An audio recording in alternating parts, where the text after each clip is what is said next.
I'm from Aurora, North Carolina. I was born there and stayed there until I was 17 years old. Well, 16, really. And that was the first time I had been 30 miles from where I was born.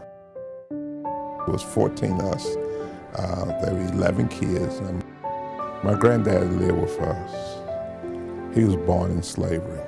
So that means I'm the second generation from slavery.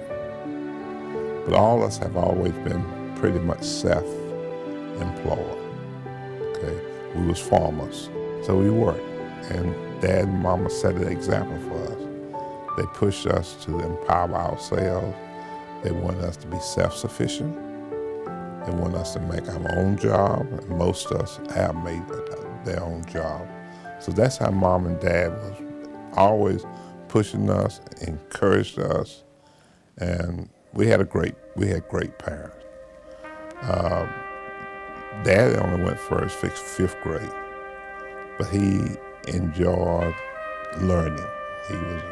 He would sit up and read and teach. And at one time our house burnt down. We lived in a shack.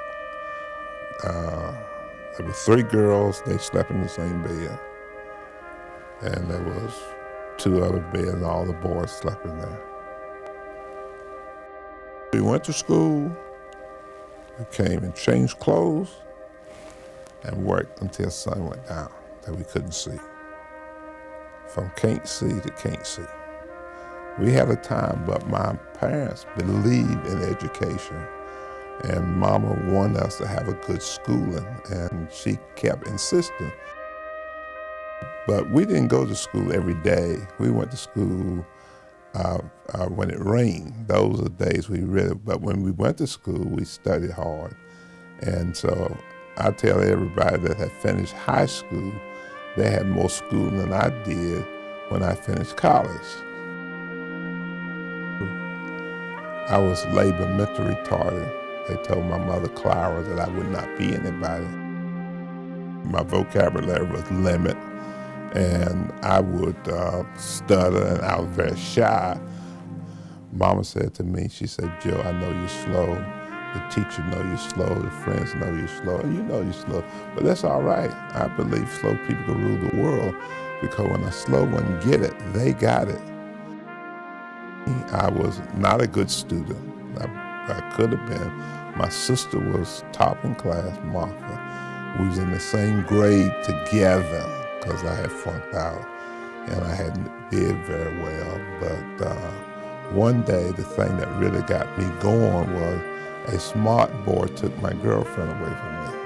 And that was a real challenge for me. I mean, it was dramatic. I decided then that I was going to put something in my head, and nobody could ever take that away from me.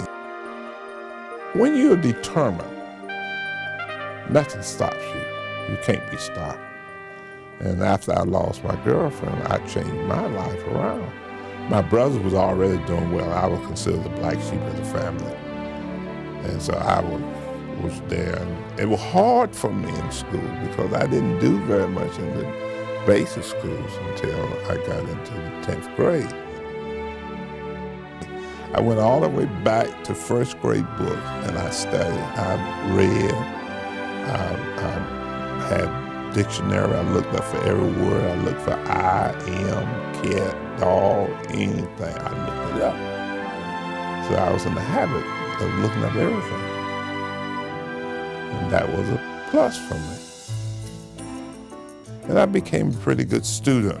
So I wanted to be, and I know it took determination and perseverance to keep moving forward.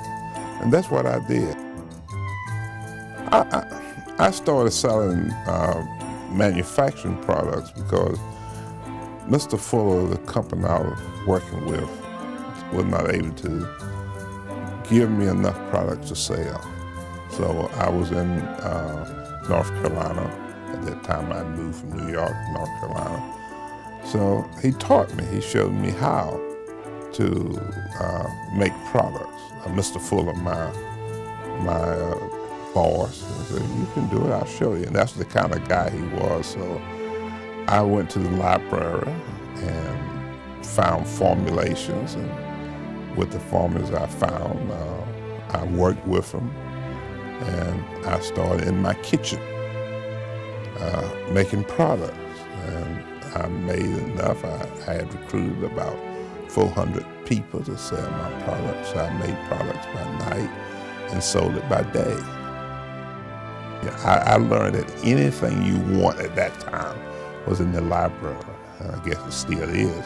Today you got internet. Anything you want to do, if you got enough determination and you want to do it bad enough to give up your sleep and your peace or whatever you need to do to get it, you can get it. It's not so much what's in a person. I mean, what a person is in, it's what's in them. Once you're determined, you have to have the urge. When you drink a lot of water, you have to go to the bathroom. And when you have to go to the bathroom, that's all you want to do. A lot of people think that it's what you in, but it's not. It's what's in you.